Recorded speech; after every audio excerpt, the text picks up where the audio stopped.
बिहानदेखि केही खानु भएको छैन। भोकले कतै लडी त राख्नु भएको छैन। नचाहिने कुरा नगर। घरमा पो नखाएको बाहिर त खाइहाल्छ नि। हो बुहारी, धेरै टेन्सन नलिऊ। त्यो पैसाको कुराले गर्दा घर नआएको।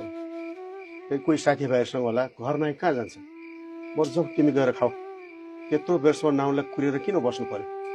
मलाई खान मन छैन। तपाईहरु गएर सुत्नु, म एकछिन कुर्छु। कति बेर कुर्नुहुन्छ के? खुरुक्क गएर खाना खाइहाल्नु त। खान मन भए त खाइहाल्थे नि, खानै मन छैन। जानु के नानी, तपाईहरु गएर सुत्नु। परै छैन।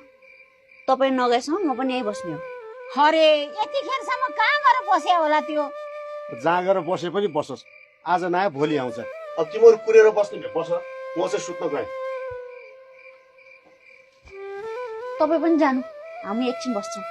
ल त ल, फेरि के हुन लाग्यो हे भगवान मेरो घरमा? कहाँ गयो होला त?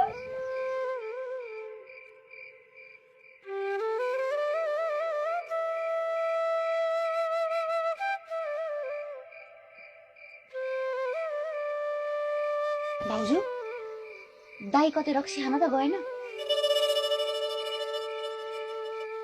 हुन सक्छ। पक्कै पनि तपाईको दाइ कतै गएर रक्सी खाएर बसेको हुनुपर्छ।